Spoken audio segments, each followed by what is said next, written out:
Chinchai.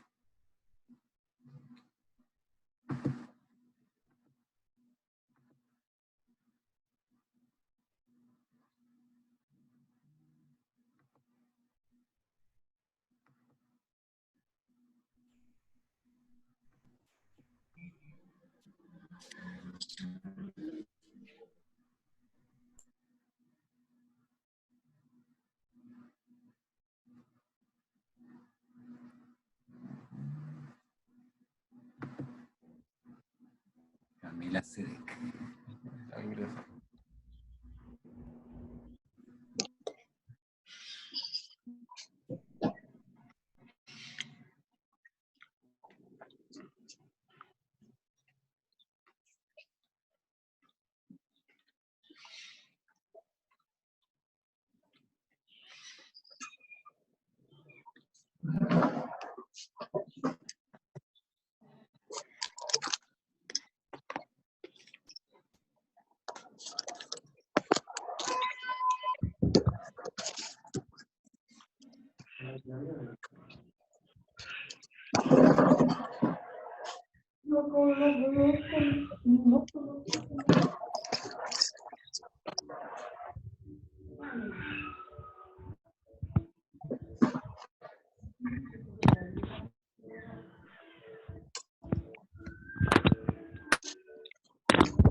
Yo abro el chat de los escuchar, pero no me escuchan.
Buenos días a todos los que están viendo por este medio esta clase que va a comenzar experimentalmente hoy para intentar continuar con el programa de psicología del séptimo semestre. Y vamos a entrar al tema que seguía después del último que vimos hace varios meses, antes de que empezara esta cuarentena. Vimos opioides. Hoy vamos a comenzar psicofármacos. Es una serie de 2 clases, la cual la primera va a comenzar en este momento. Entonces, psicofármacos es bueno, son 2 clases. Entonces, antes de seguir adelante, tenemos que definir qué son psicofármacos. Entonces, ahí lo tenemos en esta lámina que ustedes deben estar viendo en este momento. Son sustancias químicas con compuestos que poseen la propiedad de alterar diversos procesos mentales. O sea, es decir, de que si ustedes toman un psicofármaco, algunas funciones mentales van a ser alteradas, tales como la conciencia, pueden producir sedación, pueden modificar el estado de ánimo, pueden modificar el pensamiento, tanto en su, claro, lo primero en su forma como en su contenido, la percepción y o el comportamiento. Entonces, un psicofármaco altera esas funciones. Y ya ustedes vieron prácticamente un grupo de psicofármacos, que fueron las drogas de abuso. Las drogas de abuso, si nos vamos al término ampliado de fármaco, es cualquier sustancia que altere una función en el organismo, pues las drogas de abuso son psicofármacos y alteran también las funciones mentales, como ustedes vieron bien con el doctor Ramírez. Entonces, la rama de la farmacología que se encarga del estudio de estos fármacos es la psicofarmacología, y de la cual ya se ha desarrollado mucho a partir de los años 50 del siglo pasado, cuando muchos de estos fármacos fueron descubiertos digamos,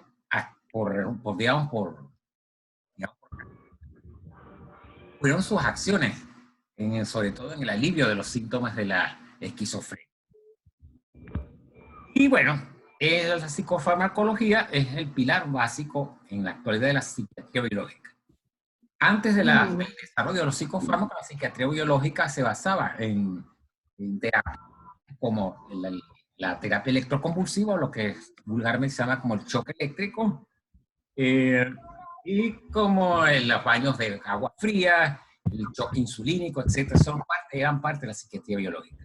Hoy en día, bueno, estas maniobras se aplican poco. La única que se conserva es la terapia electroconvulsiva, y que es en ciertas situaciones.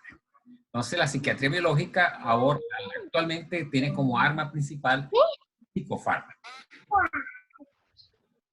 Entonces, yéndonos a la clasificación de estos fármacos, de estos psicofármacos, tenemos los antidepresivos, que es de los cuales vamos a hablar más adelante, ansiolíticos, los estabilizantes del humor y antimaníacos, muy útiles para el control del trastorno bipolar, y los antipsicóticos.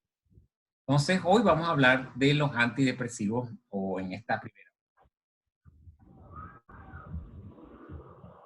Para ello tenemos que pasar esta lámina, que no pasa, ya pasó. Ok, tenemos los antidepresivos, que son en la actualidad uno de los fármacos más utilizados debido a la alta incidencia y de ansiedad, puesto que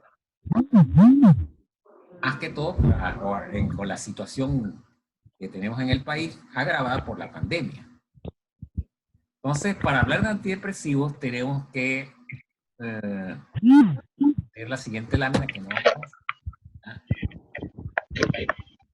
Entonces tenemos que hablar de qué es la depresión. O sea, que la depresión es un estado de ánimo donde hay depresión, digamos, de muchas funciones, sobre todo digamos, del humor. Ahí tenemos una prevalencia del 3 a 4%, debe ser mayor que esto, y puede afectar hasta un 20% de la población a lo largo de la vida. Entonces, cualquiera de nosotros puede haber tenido una depresión, o tiene un riesgo de tener depresión a lo largo del trayecto vital, y es más frecuente en mujeres que en hombres. Ahí tenemos la clasificación según el DSM-4-5 en trastorno depresivo mayor, trastornos ciclotímicos, trastornos distímicos, trastornos depresivos atípicos. Son todos variantes de la depresión. Ok, entonces hablando ya de depresión mayor, si ustedes revisan el DSM-5, American Psychiatric Association, para hablar de depresión tenemos que tener 5 o más de los siguientes síntomas que están más abajo. Ya 5 o más deben estar presentes en un periodo de 2 semanas en el mismo periodo y que representan un cambio respecto al anterior. Y uno debe ser o estado de ánimo depresivo o pérdida de interés o placer en actividades cotidianas. Claro, aquí hay una nota de que si hay condición que provoca esos síntomas no se pueden incluir. Entonces los criterios allí están, los pueden ver. Un estado de ánimo depresivo la mayor parte del día, casi cada día, ¿no? O sea, que todos los días se sienten tristes, vacíos, sin esperanza, más fuerte en la mañana, por cierto. Pueden llorar, a veces tan grave la depresión que llorar no lloran, ya es una depresión grave. Y los niños y adolescentes, bueno, ahí puede hasta variar, puede mostrarse irritables. Puede haber una marcada disminución del interés o placer por casi todas las actividades que antes le producían interés o placer, incluso actividades de hobby, deportivas. Pérdida de peso, puede haber una pérdida de más del 5% corporal en un mes, o una disminución del apetito, casi todos los días. Sin embargo, vamos a ver que hay variedades de depresión de más bien es lo contrario, un aumento, ganancia de peso y un aumento del apetito. Insomnio o hipersomnia casi todos los días. lo más frecuente es el insomnio, sobre todo en la depresión mayor, que es un insomnio terminal, o sea, el paciente puede conciliar el sueño, pero despertar muy temprano, a las 3 de la mañana, y no dormir más. Es el insomnio terminal, típico de la depresión. Aparte, tenemos agitación, puede estar el paciente agitado, sobre todo en aquellas depresiones acompañadas con ansiedad, o enlentecimiento psicomotor. En ese enlentecimiento psicomotor, el paciente no le provoca ni siquiera levantarse de la cama. Fatiga o pérdida de energía casi todos los días, sentimientos de inutilidad, o sea que todo, ¿para qué estar viviendo si todo no es nada es útil? Disminución de la capacidad para pensar o concentrarse y pensamientos recurrentes de muerte. O sea, no solo temor a la muerte, sino pensamientos de muerte. ¿Qué pasaría si yo no existiera? ¿Cómo haría yo para suicidarme? Entonces, hay personas que hasta planean su suicidio. Yo conozco pacientes que tienen guardado pastillas de fenobarbital en el momento en que le dé el pensamiento recurrente, bueno, agarrar esas pastillas y tomárselas. En ese caso es una alarma, ¿no? Ahí hay que actuar antes de que cometa el suicidio. Por eso es que la depresión, cuando hay pensamientos recurrentes de muerte o ideación suicida, es una emergencia. Los síntomas provocan malestar, o sea, deterioro en las áreas sociales, hay deterioro en el trabajo, hay deterioro en otras áreas de funcionamiento, incluso en el área sexual. Y no es atribuible a los efectos fisiológicos de una sustancia, o sea, una droga u otra enfermedad médica que puede también causar depresión.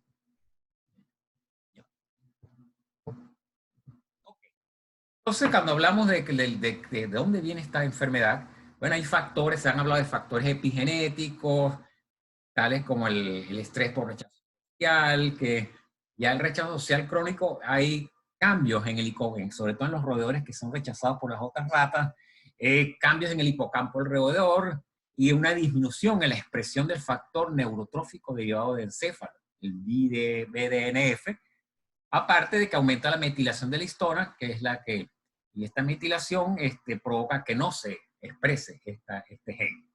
El estrés social también produce en el núcleo accumbens un aumento de la metilación de 1285 genes que están relacionados con la depresión. Hay factores genéticos como polimorfismos del gen para la enzima triptófano hidroxilasa y polimorfismos en el gen del receptor a serotonina, que son los neurotransmisores involucrados. Entonces hablan de estos factores neuroquímicos relacionados con estos neurotransmisores, más que todo con la serotonina y con la noradrenalina. Entonces, de ahí viene la hipótesis no monoaminérgica, donde eso fue lo primero que se expresó. Bueno, se descubrió que en aquellas drogas que depletaban los depósitos de noradrenalina y serotonina, tales como la guanetidina, ella provoca un estado depresivo crónico. Entonces, ahí se expresó la hipótesis monoamérgica, donde hay una hipofunción en la transmisión serotoninérgica noradrenérgica.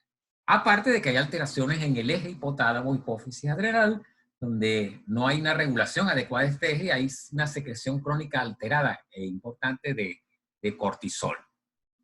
Y un aumento en la actividad glutamatérgica se postuló debido a que se descubrió que la ketamina, y lo van a ver ustedes cuando veamos en anestesiólogos, fármacos anestésicos, es un anestésico endovenoso, la ketamina es un inhibidor de los receptores NMDA. Y se descubrió de que a dosis menores a las dosis anestésicas provoca una rápida respuesta antidepresiva. Que una respuesta antidepresiva que vamos a ver que en los fármacos que vamos a seguir desarrollando no aparece antes de los 15 días, pero en el caso de la ketamina, esta respuesta es muy rápida. El problema es que no dura más de 7 días. Y la disminución de los factores neurotróficos, sobre todo el factor neurotrófico derivado de encéfalo.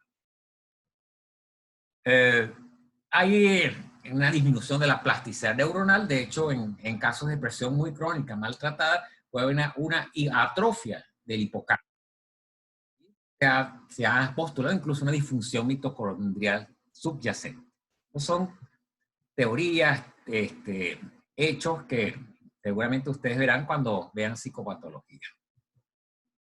De hecho, entonces, cuando hacemos una conclusión de todo esto, es que la depresión mayor es un producto de una interacción de factores genéticos epigenéticos y ambientales, que a la final van a alterar la bioquímica, la citoarquitectura y la función de áreas específicas, sobre todo el área prefrontal y el sistema límbico.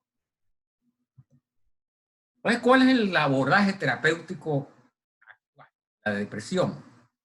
Bueno, aparte de que ya en Estados Unidos se está usando derivados de la ketamina, de que haya ideación suicida, bueno, en lo que más se utiliza es la psicoterapia. De hecho, la psicoterapia siempre tiene un papel importante. Vamos a ver por qué. Porque se trata, en este caso, la ideación, es decir, las ideas que provocan ese estado depresivo y que también provocan o llevan al paciente al suicidio. Entonces, de las psicoterapias de las miles de psicoterapias que existen, las que han demostrado una utilidad, o sea, estadística, es la terapia cognitivo-conductual y la psicoterapia interpersonal. Son las que han demostrado una efectividad. Y la farmacoterapia, que debe combinarse en casos graves, en la depresión mayor, con esta psicoterapia, que son los antidepresivos. Y eso es lo que vamos a desarrollar. Aparte, bueno, tenemos la terapia electroconvulsiva, el electroshock, que todavía se usa, la estimulación cerebral profunda y la estimulación magnética transcraneal, que bueno, esto va a saber, no, aquí en Barquisimeto creo que no la hace, pero en Caracas. Entonces, ya entrando en materia psicofarmacológica, vamos a ver cómo se clasifican estos fármacos. Y ahí tenemos la primera. Y fueron los primeros que se descubrieron, los inhibidores reversibles de la MAO. Aunque los primeros que se descubrieron no eran reversibles, eran irreversibles. Pero este moclobemida es reversible, se llaman IRMA, son inhibidores de la reversibles de la monoamino oxidasa A, que tiene esa ventaja sobre los que se utilizaban anteriormente, que al inhibir irreversiblemente la enzima, bueno, habría que esperar de que se volviera a expresar esta enzima para poder, digamos, utilizar otro fármaco. Porque el problema de estos fármacos es que si ustedes utilizan otro antidepresivo como inhibidores de la recaptación de las monaminas, puede producir un exceso de catecolaminas o de serotonina que va a producir un síndrome serotoninérgico o un síndrome noradrenérgico grave. Entonces, los inhibidores reversibles de la MAO fueron los primeros. Se descubrieron accidentalmente con un derivado de la isoniazida que se quería probar en tuberculosis, y resultó que algunos pacientes deprimidos con tuberculosis mejoraban con este fármaco. Entonces ahí se descubrió de que no tenía un efecto inhibidor reversible de esta MAO. Y los antidepresivos tricíclicos fueron este grupo muy utilizado hasta que aparecieron los inhibidores selectivos. Pero los tricíclicos inhiben la recaptación tanto de serotonina como de noradrenalina. Ahí tenemos una larga lista: mitriptilina, avoxapina, desipramina, doxepina, imipramina, mapropilina, norteptilina. Todos ellos tienen una estructura tricíclica y tienen un ejemplo de imipramina, 3 ciclos unidos, salvo excepciones. Esta creo que es la fluoxetina. Ajá. Y los que más se utilizan en la actualidad, que son los inhibidores selectivos de la recaptación de serotonina. Ahí tenemos una larga lista, bueno, una larga lista, pero algunos de ellos, como la fluoxetina, el famoso Prozac, la fluoxamina, la nefazodona, la paroxetina, que su nombre es el Paxil, la sertralina, que es el Zoloft, la trazodona, que es el trítico, y entre otros. Hay muchos más, pero esta es una lista corta. Aparte de los inhibidores de la recaptación de noradrenalina y serotonina, que es, bueno, eso también lo hacen los tricíclicos, pero con la ventaja de que no tienen los efectos adversos que sí tienen los tricíclicos. Un ejemplo, la venlafaxina, que es muy utilizado sobre todo en el trastorno de pánico. Tenemos otros, como la tianectina, que paradójicamente le aumenta la recaptación y que, bueno, en la actualidad no está recomendado su uso como monoterapia en la depresión mayor. Tenemos la mirtazapina, que a diferencia de los que vimos anteriormente, no inhiben la recaptación de las monaminas, pero es un antagonista central de los receptores alfa-2. Al ser antagonistas de los receptores alfa-2, bueno, aumentan la liberación de estas catecolaminas y es más o menos como si se aumenta la concentración de ellas en el espacio sináptico. Aparte de que tiene un bloqueo del receptor 5-HT2A. El bupropión, que bloquea la recaptación de noradrenalina y dopamina, la reboxetina, que bloquea la recaptación de noradrenalina, y la agomelatina, que es una droga semejante a la melatonina, que se utiliza sobre todo en los trastornos depresivos vinculados a la depresión estacional o a la depresión estacional. Es muy frecuente en los países nórdicos. Entonces, el mecanismo de acción ya lo mencioné, lo vamos a recalcar. La mayoría de los que hemos nombrado bloquean recaptación de monoamina. Algunos serotoninas solamente, como los inhibidores selectivos de la recaptación de serotonina. Otros noradrenalinas, como la atomoxetina. Y otros mixtos, de serotonina como en noradrenalina, como lo hacen los tricíclicos, y los más modernos, que son los inhibidores duales, como la venlafaxina. Y inhibidores de la recaptación de dopamina, como el duvoxamina.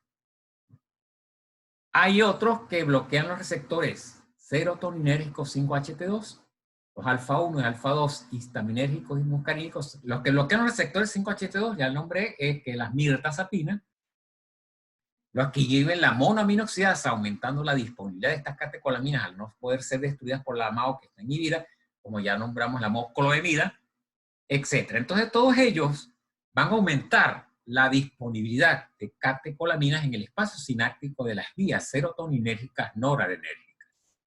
Por lo que, digamos, yugulan o corrigen un estado de hipofunción crónica de estas vías, que es lo que se ocurre en la depresión. Entonces, contrarrestan esa situación de hipoactividad de los sistemas monoaminérgicos. Pero ahora tenemos aquí el problema.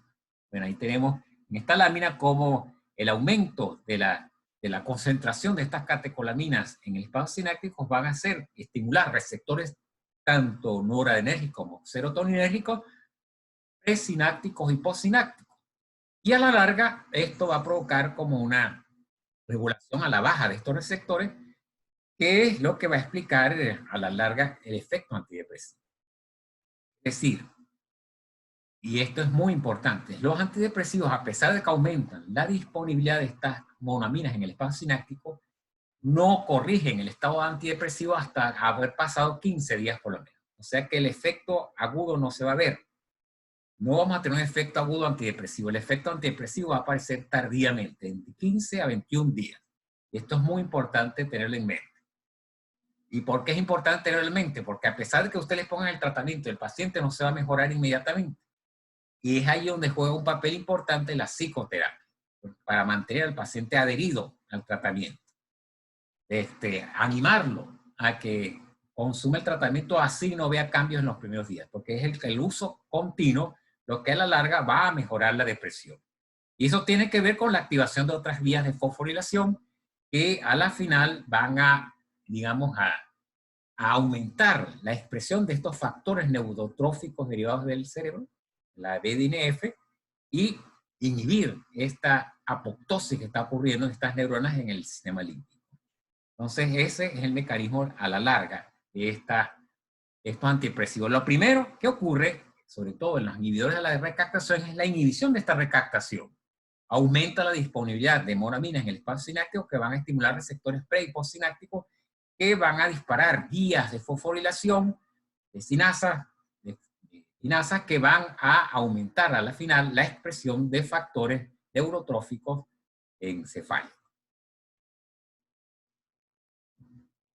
Ahí tenemos esta lámina donde vamos a ver una estimulación de la vía AMP cíclico, fosfoquinasa A, en la corteza cerebral, el hipocampo y la amígdala, que aumenta la cascada de fosforilación AMP, CREF y MAC-sinasa, y un aumento en la expresión del factor neurotrófico derivado del cerebro, el BDNF, que aumenta la plasticidad sináptica y la proliferación neuronal en el girus dentado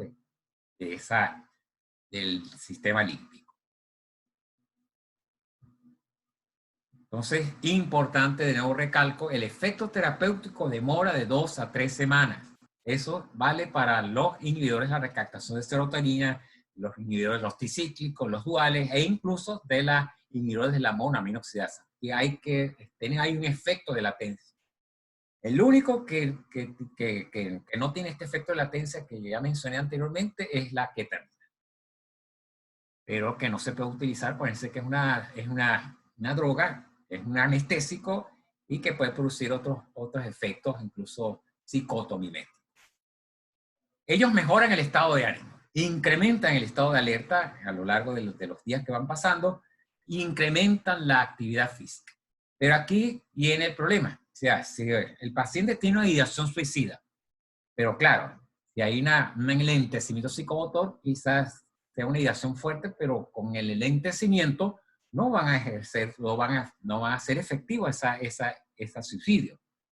Si ustedes aumentan la actividad física y la idea suicida no ha sido trabajada en psicoterapia, ese paciente ya va a tener la fuerza y la energía para cometer el suicidio. Por eso hay que tener esa conexión, ese rapport, ese contrato terapéutico para evitar el suicidio allí. Otra cosa importante que la diferencia en estos fármacos de las drogas de uso como la cocaína y las anfetaminas es que no son estimulantes. O sea, no hay estimulación del sistema nervioso central. O sea, no hay peligro de que el paciente caiga en farmacodependencia, porque no van a producir ni euforia ni farmacodependencia. A diferencia ya hablamos de la cocaína, las anfetaminas, la metanfetamina y esas drogas, ¿no? Entonces no son estimulantes del sistema nervioso central. Ustedes van a ver, están en la droga a un antidepresivo y no lo van a ver eufórico de entrada. Y el efecto antidepresivo, repito, tarda de 2 a 3 semanas en aparecer. Aparte de que ellos también tienen actividad ansiolítica. De hecho, el tratamiento de los trastornos de ansiedad severo y del trastorno de pánico incluyen la administración de antidepresivos, sobre todo inhibidores de la recaptación de serotonina o los duales, inhibidores de la recaptación de serotonina noradrenalina. Entonces, cuando hablamos de la farmacocinética, por supuesto, todos ellos son muy hiposolubles. Eso quiere decir y de hecho, tienen que atravesar la barrera hematoencefálica para allí. Entonces, tienen que ser hiposolubles. Son buenos, se absorben bien por vía oral, tienen una biodisponibilidad variable y regular por el efecto del primer paso. Tienen algunos más efectos del primer paso que otros. Se distribuyen ampliamente. Ahí tenemos de 10 a 50 litros por kilo, es una amplia distribución, una alta unión a proteínas plasmáticas y una vida media que oscila entre 10 a 20 horas. Sobre todo, podemos dar de ejemplo el Prozac, la fluoxetina, en una vida media de 72 horas. Imagínense, ¿no? Se eliminan todos ellos por biotransformación hepática, los citocromos del P450, del citocromo P2CA4, etc. Los antidepresivos tienen una ventana terapéutica, los tricíclicos, que bueno, eso en la actualidad no se le para mucho. La fluoxetina, la sertralina y el citalopram, que es otro inhibidor selectivo, la recaptación de serotonina, que nombré, pero lo nombro ahorita, y la excitalopram, que es derivado del citalopram. Bueno, el citalopram en este caso genera metabolitos activos. El citalopram es el escitalopram. Entonces, esos metabolitos, sobre todo el de la fluoxetina, tienen una vida media más larga. Y eso tiene una ventaja, porque ustedes suspenden el tratamiento y tienen una vida media larga, su eliminación lenta no va a provocar un síndrome de abstinencia que puede haberlo con aquellos de vida media más corta. Puede haberlo, pero no significa que haya farmacodependencia, repito. Entonces, ¿cuáles son los efectos adversos? Y aquí vemos la diferencia entre los tricíclicos, que son el gold standard, porque fueron utilizados muy ampliamente desde los años 60 hasta que se aparecieron los inhibidores selectivos en el tratamiento de la hipertensión. Entonces, el problema de los antidepresivos tricíclicos, como la mitriptilina, como la triptamina, la mitriptilina sobre todo, es el efecto antimuscarínico. ¿Qué quiere decir eso? Que provoca, por el bloqueo de los receptores muscarínicos, provoca estados de sequedad bucal, de taquicardia, etc. Aparte de que muchos de ellos alargan el QT, tienen un efecto quinidino similar. Y por eso, bueno, hablan de cardiotoxicidad por ese efecto, producen hipotensión ortostática por el problema de que bloquean receptores alfa-1 a la parte de los receptores, aparte de que inhiben la recaptación, son bloqueantes alfa-1, entonces el paciente al levantarse desmaya, sobre todo la mitriptilina. Sedación, sobre todo la mitriptilina, manía, y esto es importante tenerlo en mente, la manía es sobre todo en pacientes que debutan con depresión, que son bipolares, pero no sabemos que son bipolares, hasta se debutan con una depresión y usted les indica un antidepresivo, puede haber un switch, o sea, un cambio súbito a la manía. Un estado de una crisis maníaca que amerita incluso sedación con antipsicóticos.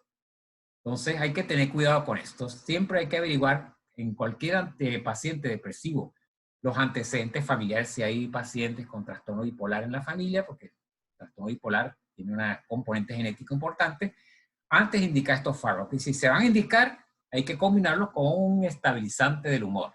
Puede ser el litio, que eso lo vamos a hablar, o un anticonvulsante tal como la aromazepina o el ácido valproico. Y convulsiones porque ellos bajan el antidepresivos tricíclicos, bajan el umbral convulsivo y puede ser fácilmente por sí convulsiones, sobre todo en pacientes ya con antecedentes de epilepsia. Con los inhibidores selectivos de la recaptación de serotonina, los efectos anteriores no los tienen. No tienen efectos antimuscarínicos, no son cardiotóxicos, no producen hipotensión ortostática, no producen sedación, pero sí pueden producir switch hacia manía y pueden entonces activar una manía en un paciente que debute con depresión y que es bipolar. Pero ahí el problema es que pueden disminuir la libido, sobre todo en hombres eso es importante, en otros retrasan la eyaculación, sobre todo la paroxetina, puede retrasar mucho la eyaculación y muchos sexólogos la utilizan en el caso de pacientes con eyaculación precoz. Entonces este fármaco es muy, muy útil en ese caso. Pueden producir náuseas por el efecto, el aumento de esta catecolamina en el centro gatillo del vómito, puede producir náuseas y por eso es bueno bloquear el receptor correspondiente. Inquietud, de hecho el paciente se queja de que está como agitado y pues al principio, bueno, puede incluso agravar el trastorno de ansiedad, por eso a veces combinan, sobre todo el trastorno de ansiedad con benzodiazepina, en este caso vamos a utilizar el alprazolam. Manía, ya lo hablamos, cómo puede ocurrir switch, y activación conductual, muy importante, eso ya lo hablamos, que el paciente que esté con retraso psicomotor y con estos fármacos, sobre todo estos inhibidores selectivos de la recaptación de serotonina, hay una activación temprana conductual, pueden hacer o ejecutar su suicidio, ya sea en la forma en que lo hayan planificado, porque pueden, incluso lo planifican, puede ser tirarse de un puente, tomarse un poco de pastillas, inyectarse este anestésico que hablamos, ¿cómo se llama? El anestésico que hablamos, no lo hemos hablado, vamos a hablar. Ok, vamos a la siguiente. Entonces tenemos interacción, y esto es importante, que muchos de estos fármacos, estos pacientes deprimidos, sobre todo de edad, de la tercera edad, están recibiendo fármacos para otras afecciones y por lo general ese grupo de pacientes se deprimen, sobre todo en estas situaciones actuales, donde se han ido los hijos y han quedado solos aquí. Hay mucha depresión, por cierto. Entonces, a veces hay que combinar, hay que usar estos antidepresivos en pacientes que ya están recibiendo otros fármacos que alteran digamos, el metabolismo o alteran la actividad de los citocromos. Entonces, por ejemplo, puede haber interacción en el metabolismo de otros fármacos por inhibición del citocromo P450, que es repasar esas interacciones, y pueden retrasar el vaciamiento gástrico. Esto sobre todo vale para los tricíclicos, que son antimuscarínicos y van a enlentecer el vaciamiento gástrico. Y farmacodinámica, sobre todo en los inhibidores de la monoaminoxidasa, sobre todo los irreversibles, para ustedes cambiar de un IMAO a un inhibidor de la recaptación de cualquiera de estas catecolaminas, deben esperar por lo menos 15 días a un mes, para el fin de que se restaure la actividad de la enzima y no haya ese aumento excesivo, porque están inhibiendo la recaptación y aparte están disminuyendo su metabolismo, su eliminación por esta enzima. Entonces pueden producir un síndrome serotoninérgico con hipertensión e hiperpirexia.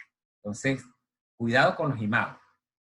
Puede haber una potenciación del efecto de las aminas biógenas, sobre todo si inyectan, por ejemplo, adrenalina, etc.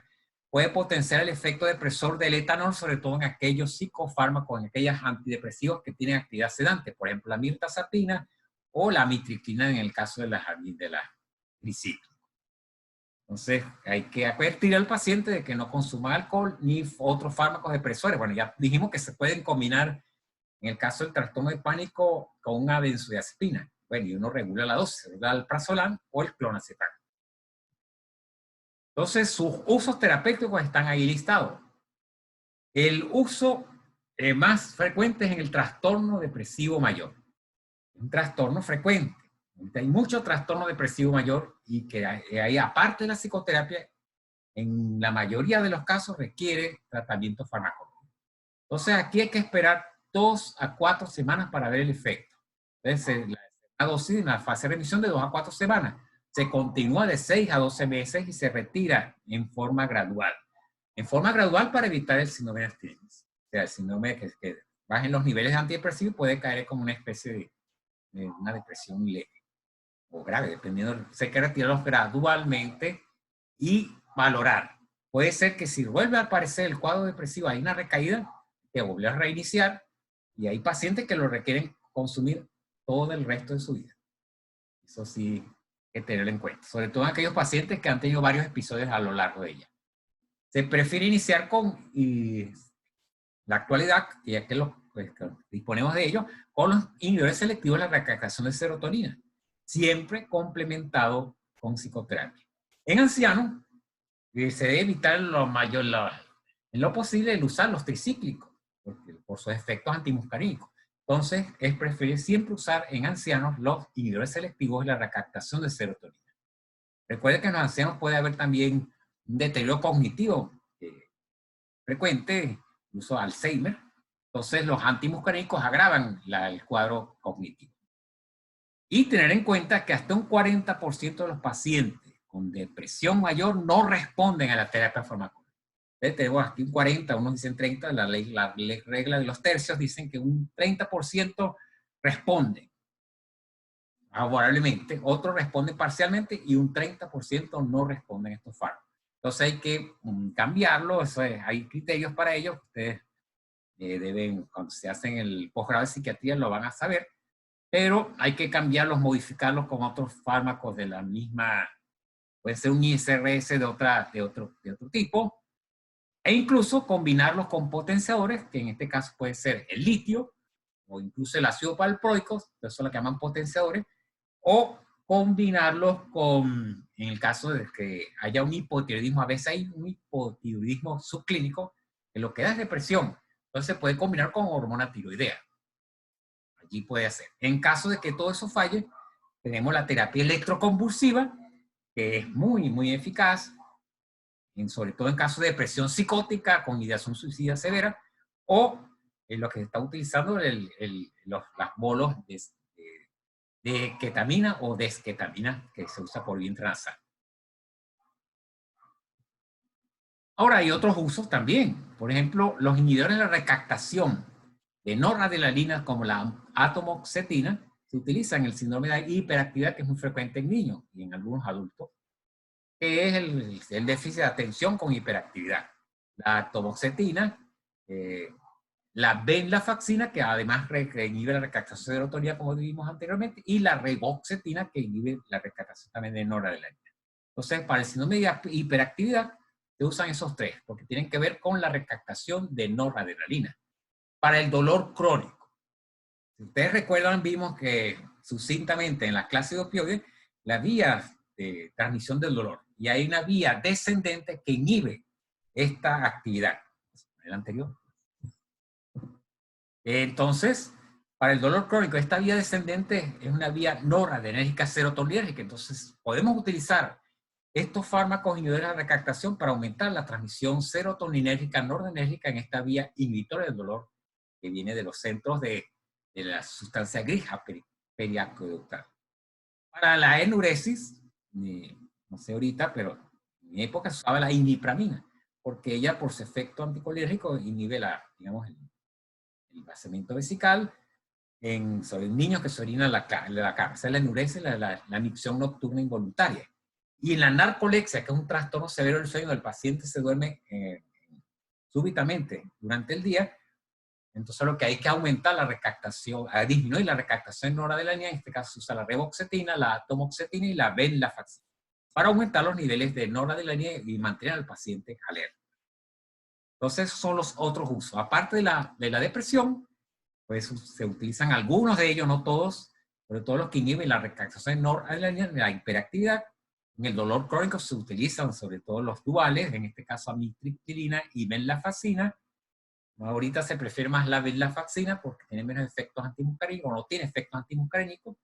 En la enuresis, la imipramina, en la narcolexia, la tomoxetina, la reboxetina y la venlafaxina. Ok, ahora en la ansiedad puede estar o no estar asociada a la depresión. En muchos casos sí lo está. Entonces tenemos que hay varios tipos de trastornos de ansiedad. Hablamos de ansiedad solamente, trastorno de ansiedad generalizado, el trastorno de pánico con o sin agorafobia. Fíjense que allí se utilizan los inhibidores selectivos de la recaptación de serotonina de entrada o la venlafaxina. Y en un principio, si esos trastornos son muy intensos y hay mucha agorafobia, se pueden combinar con una benzodiazepina. Las más utilizadas son el alprazolam y la clonazepam.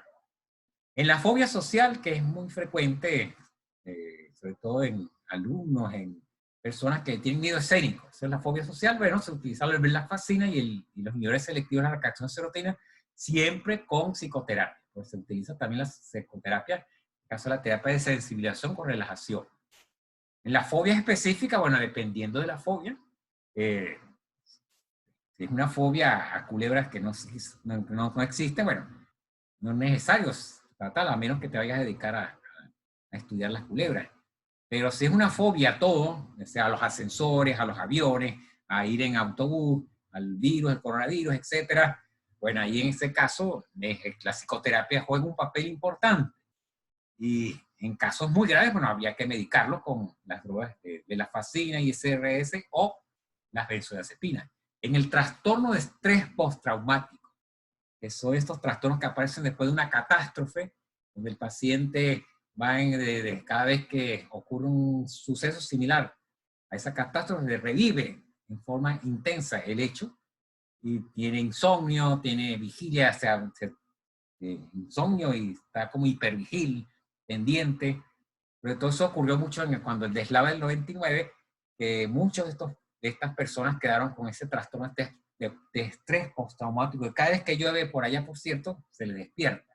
Entonces, en ese caso, se utilizan los inhibidores selectivos, la recaptación de serotonina, y en el trastorno obsesivo compulsivo, de entrada hay que usar un inhibidor selectivo de la recaptación de serotonina o la clomipradina, que es un tricíclico que tiene bloquea con más intensidad la recaptación de serotonina que la de noradrenalina. La clorimipramina, la imipramina sí es más, digamos, bloquea ambas por igual, etc. Entonces, de los fármacos ansiolíticos, entrando ya en ansiedad, que es otra afección muy frecuente en la actualidad, que ahorita el miedo al coronavirus es intenso, aunque algunos están bloqueados y como si nada, y hacen fiesta y esto, ¿no? Pero otros tienen, como digamos, una ansiedad intensa y eso puede requerir tratamiento.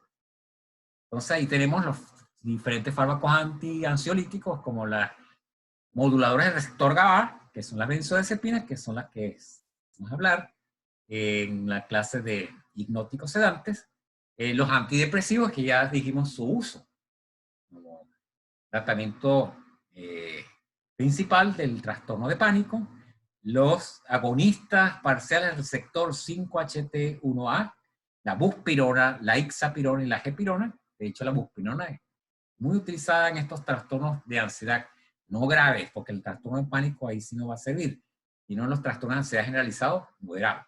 Y beta bloqueantes y antihistamínicos. Los beta bloqueantes para bloquear los síntomas periféricos de la ansiedad, como es el temblor, la taquicardia, etcétera, ¿no? La sudoración, todo eso, todo lo que los beta bloqueantes, y sobre todo en fobia social, se utilizan cuando el paciente tiene que hacer un seminario, por ejemplo, tiene que dar una exposición, entonces se toma media hora antes un beta bloqueante, tal como el propranolol, y se bloquea, por lo menos no va a tener taquicardia ni temblor. El miedo está en el cerebro, pero no lo va a expresar. Hablamos de la buspirona, que es un agonista parcial del receptor serotoninérgico 5-HT1A. El bloqueo, el agonismo parcial de este receptor te favorece la actividad ansiolítica, pero el problema, al igual que los antidepresivos, es que demora 15 días en aparecer. Entonces, por eso el trastorno de pánico no va a servir. El trastorno de pánico hay que usar algo más, digamos, más rápido. En estos casos, las benzodiazepinas combinadas con los antidepresivos. Y hablamos cuáles son. Entonces, es útil para los casos de ansiedad generalizada leves o moderada. Una ansiedad leve o moderada que te molesta, pero que no es así, digamos, paralizante, como el trastorno de pánico. Entonces, él tiene la ventaja con respecto a las benzodiazepinas que no son sedantes, no producen farmacodependencia como sí lo producen las benzodiazepinas. Entramos en el trastorno bipolar. No sé cuánto tiempo tiene, pero el trastorno bipolar es un cuadro frecuente, de hasta el 5% puede estar en la población, y se trata de un trastorno crónico donde hay ciclos, es un trastorno cíclico donde hay estados de manía, o sea, como una manía que llega a una manía psicótica incluso, que puede deteriorar severamente el funcionamiento de la persona y afectar profundamente a la familia y al trabajo y a todo lo que ellos. De hecho, hubo presidentes con este trastorno. Les puedo nombrar uno que se acaba de suceder en Perú, ¿cómo se llama él? Alan García. Alan García era bipolar. Y ustedes recuerdan que su primer gobierno fue desastroso, porque estaba en manía. Después, bueno, perdió, estuvo en bajo perfil, volvió a la palestra y ya como que estaba más o menos eutímico. Y después, bueno, me imagino cayó en depresión por los casos que la acusaban y se suicidó. Bueno, así es la gravedad del trastorno bipolar. Entonces puede dar de un estado de manía severa que puede durar semanas, 6 semanas, baja a una eutimia corta y luego cae en depresión, que puede llegar a depresión mayor. Entonces, dependiendo de la gravedad de la manía o la depresión, tenemos el trastorno bipolar tipo 1, donde la manía que se llegue la máxima. Es la manía donde hay que tratar a Ju, porque si no se va a dañar él o a dañar a tercero. O seguida de depresión mayor. O sea, la depresión mayor, tal como la describimos al principio, que también hay que tratarla, ¿no? Hay otros casos, el trastorno bipolar tipo 2, donde no llegan a esa manía severa, sino llegan solamente a manía, o lo que llaman el trastorno a hipomanía. O sea, no es una manía psicótica, sino una manía, como digamos la que presentaban algunos presidentes por aquí, que no los voy a nombrar. Y la depresión, pues llega a manía hipomaníaca, como dijimos, que no es la manía severa, y depresión ligera moderada. Y tenemos los ciclotímicos, que es, bueno, son frecuentes, personas que se ponen tristes el día y en la noche están alegres y así van. Un ciclo sin llegar a manía y llegar a depresión. Es la ciclotimia. Bueno, eso lo van a ver seguro en psicopatología. Entonces, ¿qué se utiliza para estabilizar? Porque imagínense todo el tiempo con manía o con depresión, esos ciclos que pueden ser hasta más de 6, los clásicos no más de 4 ciclos al año. Pero hay casos de cicladores rápidos que pueden tener más de 4 ciclos al año, pueden llegar a 6 ciclos, a 10, al mes. Incluso en un mismo día puede tener ambas. Puede tener manía y con depresión, lo que llaman los trastornos mixtos. Estos son los más difíciles de tratar. En el caso de la manía clásica, el tratamiento de elección son las sales de litio. Ahí está en negro al principio de esta lista. Es lo que se utiliza. Lo primero que fue utilizado, incluso fue un australiano, un psiquiatra australiano que lo empezó a utilizar, lo descubrió por accidente. De hecho, las sales de litio se utilizaban como un sustituto de la sal común para los pacientes hipertensos, pero se vio que había mucha toxicidad, porque el litio es muy tóxico. Entonces, bueno, se sacó del mercado esa sal, pero se descubrió que tenía esos efectos antimaníacos, estabilizantes del humor, y bueno, tuvo sus periodos de auge, pero debido a las intoxicaciones se usó poco, ahorita bueno, de hace muchos años ya se utiliza con más criterio. Entonces, la sal de litio para el trastorno bipolar clásico y puede estar combinado o con antipsicóticos, sobre todo en las manías con mucha agitación, hay que combinarlo con antipsicóticos que es más rápido. El haloperidol, en la emergencia uno coloca haloperidol, puede utilizarse la risperidona y la olanzapina, que ha demostrado buenos resultados en el caso de sobre todo los cicladores rápidos.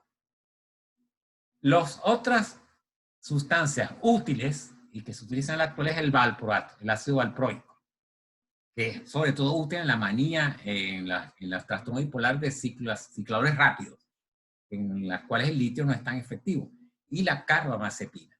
En caso de depresión bipolar, bueno, la lamotrigina, que es todos estos son antiepilépticos, son útiles, la gabapentina también, y otros que sobre todo son menos útiles, pero se mencionan como la clonazepam, la oscarbazepina, que es un derivado de la carbamazepina, el verapamilo, que es un calcio antagonista, el propranolol, la clonidina y en menor grado. Pero los que son útiles, los que se utilizan más son la sal de litio, los antiepilépticos y los antipsicóticos, los que están aquí arriba. Sales de litio, antiepilépticos, valproato, carbamazepina en segundo lugar y antipsicóticos, sobre todo los de segunda generación, que eso lo vamos a ver mañana o cuando tengamos otra clase, risperidona y olanzapina. Ahí tenemos que es el litio. Fíjense, el litio no es un compuesto, es un elemento. Es el metal, es el átomo más liviano de los metales alcalinos. Ahí lo tenemos en la tabla periódica. El litio, después sigue el sodio, el potasio, el es el del mismo periodo. Y claro, hay que administrar en forma de sal, no litio elemental, sino con carbonato de litio, el que más se utiliza. Entonces, ¿cuál es el mecanismo? Ese mecanismo de acción está muy discutido, muy debatido. De hecho, el litio, para hacer su efecto, él utiliza los canales de sodio para poder entrar. De los canales que utiliza el sodio, le entra ahí. El problema es que no puede salir. Entonces se va acumulando dentro de la célula. De hecho, la bomba de sodio-potasio no la puede eliminar. Entonces se va acumulando y de ahí es donde vienen los efectos adversos. Entonces, ¿qué provoca el litio una vez que entra a la célula? Inhibe las enzimas involucradas en el ciclo de los fosfatidinoxitoles. Ahí ven la flecha, que todo el IP3, una vez que ven que es el segundo mensajero de los receptores T acoplados a proteína GQ. ¿No? Entonces el IP3, recuerden que él libera calcio del retículo sarcoplásmico, por ejemplo, los receptores IP3 que están en el retículo sarcoplásmico, bueno, ahí se libera el calcio. Entonces ese IP3 tiene que ser reciclado. Entonces hay ciertas fosfatasas que lo liberan a IP2, a IP, y hay ciertas fosfatasas que le quita el fósforo al inositol, y para generar inositol, que va a ser el sustrato para nuevamente ser fosforilado, esa enzima es inhibida por el litio. Entonces, hay una interferencia en la generación IP3, genera menos IP3 y por lo tanto hay menos actividad en la señalización mediante ese segundo mensajero. Y eso es lo que se dice que es lo que más explica el efecto antimaníaco. Hay otros efectos. Ellos interfieren en la generación de epicíclico, pero nada que ver con el trastorno maníaco, más bien con el efecto adverso de la diabetes insípida que pueden provocar, porque sobre todo en el túbulo colector. Disminuye el funcionamiento de las proteínas sinasas, ahí vamos a hablar más adelante, reduce factores proapoptóticos, que seguramente está involucrado en el ciclo de fosforinositoles, esa vía de fosforilación. Entonces, al disminuir esta quinasa, esta GSK3, disminuye la apoptosis, y eso es importante porque sabemos ya que en la depresión crónica y en el trastorno bipolar hay un aumento de la apoptosis de las células del sistema límbico. Y mientras más apoptosis hay, más frecuencia en los ciclos y más cronicidad, con pérdida del funcionamiento mental de esa persona. Entonces se vuelve crónica la enfermedad, no se puede controlar. Entonces, el hecho de que esto disminuya los factores proapoptóticos, sobre todo en estas zonas del cerebro, favorece el control de estos ciclos, de esta enfermedad. Hay una alteración del proceso de trasiego iónico, de ahí dijimos que él utiliza los mismos canales que el sodio, y hay una potenciación, y es por eso que se usa como potenciador en el caso de depresiones resistentes de los sistemas serotoninérgicos centrales. Entonces, por eso su uso como potenciador en las depresiones resistentes a los fármacos. Tenemos que tener en cuenta la farmacocinética, es una sal. Y las sales, bueno, es un elemento que el hígado no va a tener nada que hacer ahí. Simplemente se va a absorber, va a pasar a la sangre, se va a distribuir y va a ser eliminado por la orina. El problema es que en la orina la eliminación se va a ir reabsorbiendo y todo depende de la cantidad de sodio que tenga la persona. Entonces, mientras menos sodio haya ahí, digamos, se va a retener el litio. Sobre todo en pacientes con diarrea, que hay mucha, puede haber hiponatremia, el litio se va a retener y va a aumentar la toxicidad del litio. Entonces, en ese caso hay que aumentar la ingesta de sodio. Entonces, va a depender todo de la natremia. Entonces, fíjense que la vida media es de 24 horas. ¿Qué quiere decir eso? Que si ustedes quieren medir los niveles estables de litio, o sea, una vez que se alcanza el estado estable, tienen que esperar de 5 a 7 días. Y de hecho, uno tiene que medir los niveles de litio, la litemia, porque hay una ventana terapéutica estrecha ahí. O sea que tienen un margen terapéutico muy estrecho. Ahí tienen las cifras de 0,6 a 1 equivalente por litro. Esa es la ventana terapéutica. Tienen que lograr concentraciones en plasma de 0,6 a 1 en el equivalente por litro. Por debajo de 0,6 no van a poder estabilizar al paciente, va a seguir con su ciclo.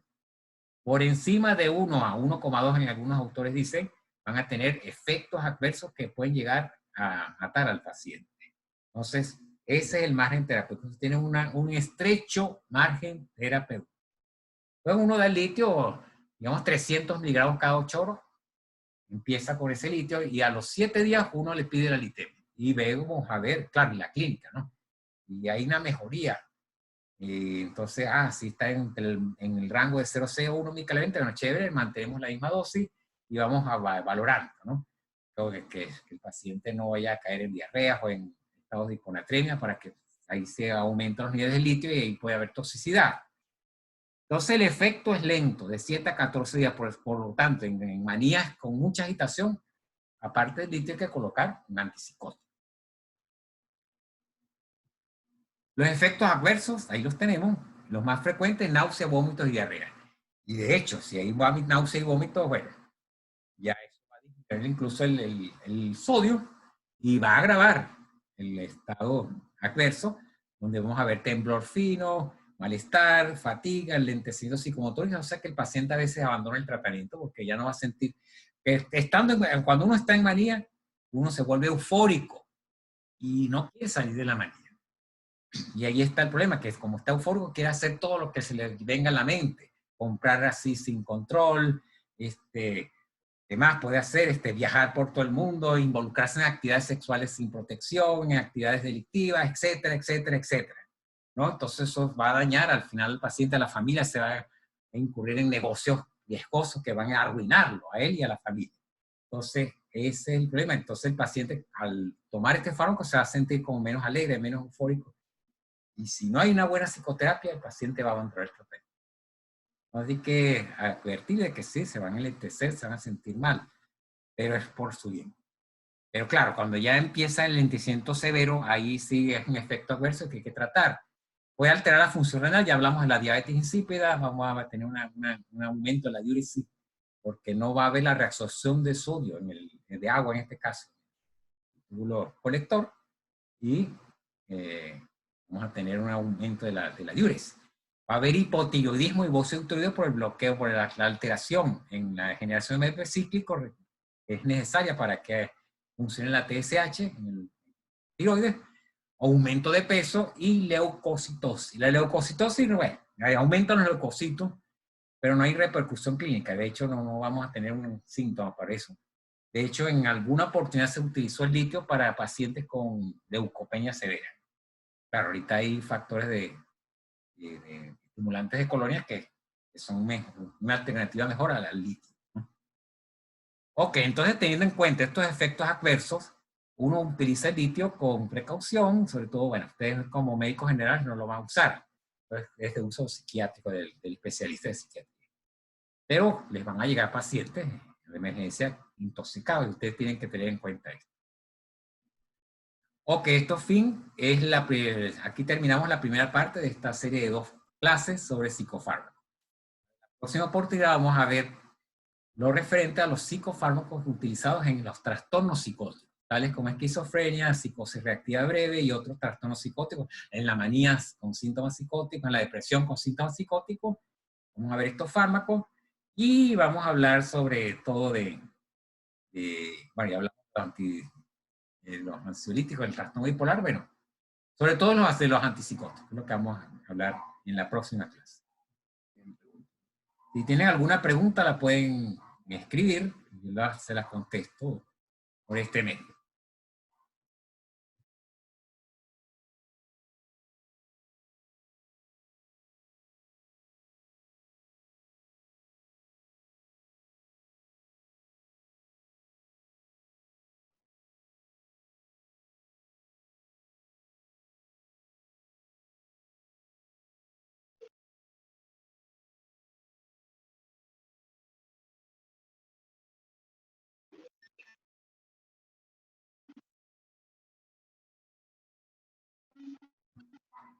Ok, aquí me preguntan cuál es el principal mecanismo de acción. Bueno, el que está en negrita, sí, precisamente, es la interferencia en la generación de IP3, porque al inhibir la enzima, ahí la vemos en esta lámina, ya en el ciclo de los fosfoinositoles, donde el IP3, una vez que ya sirvió de segundo mensajero y produjo la liberación de calcio, donde se dio a liberar, bueno, es desfosforilado por una fosfatasa específica en IP2, y este a su vez es desfosforilado por otra fosfatasa en fosfoinositol y fosfato, el monofosfato inositol, que a su vez es liberado ese fósforo por otra fosfatasa que es el blanco de este litio, ¿no? El litio inhibe esta enzima, por lo tanto se rompe el ciclo de los inositoles, entonces hay menos disponibilidad de inositol libre para hacer fosforilado y generar de nuevo el IP3. Entonces, al haber menos IP3, parece que esto tiene que ver con el mecanismo de acción principal, en este caso antimaníaco. Aparte de que tenemos que al parecer esta inhibición de la generación IP3 va a reducir estos factores proapoptóticos. Ya por la vía de fosforilación, recuerden que hay una quinasa allí, la GSK3, que al estar aumentada su actividad, potencia, digamos, la apoptosis de estas neuronas, sobre todo el hipocampo. Entonces, al inhibir esta enzima, se disminuyen estos factores proapoptóticos. Entonces, al final, lo que debe suceder luego de la interferencia de la generación de IP3, que también se reduzca, creo que es secundario hasta la disminución de IP3, la actividad de esta enzima. O sea, la actividad de la GSK3, que es un factor proapoptótico. Ok, y si hay más preguntas, nos vemos en la próxima clase. Más adelante ya veremos.